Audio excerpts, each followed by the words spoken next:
Locked out the credit score myth. America loves a good myth. We've got the American dream, the self-made millionaire, and of course the almighty credit score. This magical number, we're told, determines our financial worth, our access to opportunity. Good credit, you're in. Bad credit, you're out. Seems simple, right? Except it's not. Not even close. This isn't about fiscal responsibility. It's about a system rigged against minorities. The truth is, the credit score is a flawed system, built on a history of systemic racism and inequality. It's a system where your zip code matters more than your work ethic, and your skin color can be a bigger obstacle than your income.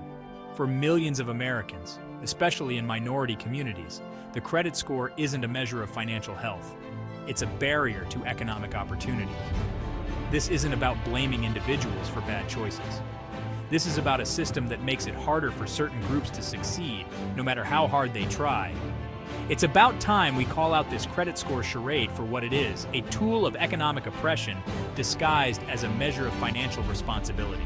We need to stop treating the credit score like it's gospel and start demanding a system that's fair, equitable, and actually reflects a person's ability to repay a loan.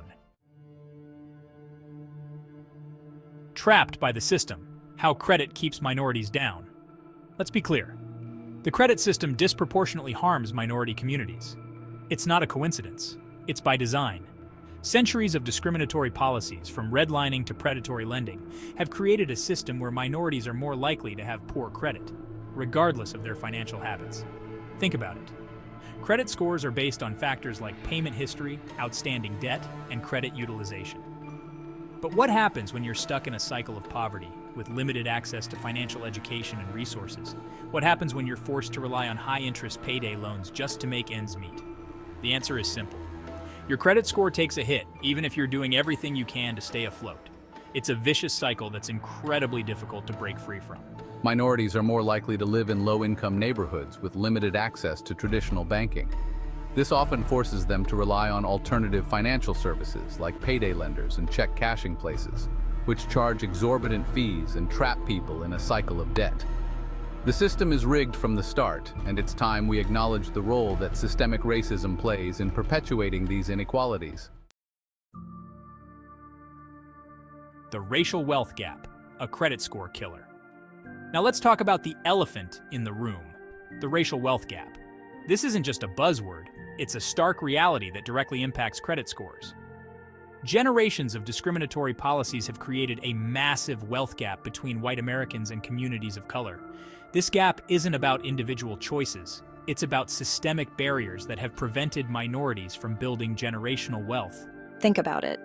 Home ownership is a key driver of wealth, but discriminatory practices like redlining have historically prevented Black Americans from buying homes in certain neighborhoods. This lack of generational wealth has a direct impact on credit scores. Without assets to fall back on, minorities are more vulnerable to financial shocks, like job loss or medical emergencies. This can lead to missed payments, increased debt, and ultimately lower credit scores. It's a vicious cycle that's incredibly difficult to break free from. The racial wealth gap isn't just a moral issue, it's an economic crisis that's holding back our entire country. We need to address this head-on, with policies that promote economic justice and create opportunities for wealth building in minority communities. Section 4. Predatory lending, sharks in the water.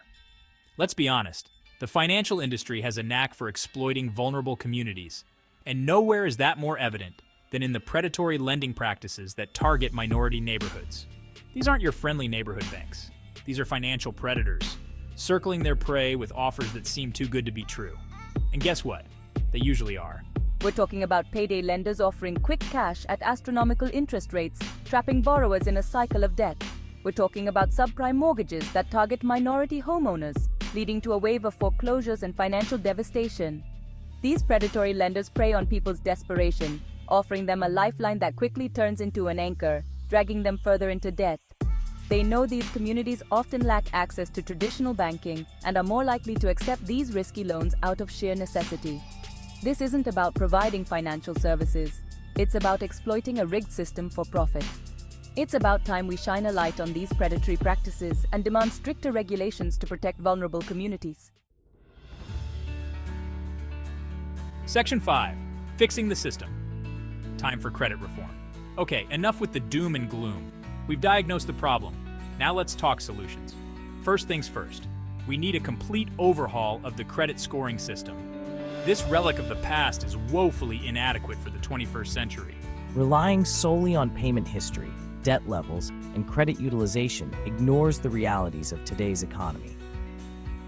We need a system that takes into account a wider range of financial data, like rent payments, utility bills, and even cell phone bills. This would provide a more accurate picture of a person's financial responsibility and ability to manage their finances. More importantly, we need to address the systemic biases baked into the current system. This means eliminating discriminatory factors like zip codes and occupation data that disproportionately impact minorities. We need a system that's fair, equitable, and actually reflects a person's ability to repay a loan regardless of their background or zip code.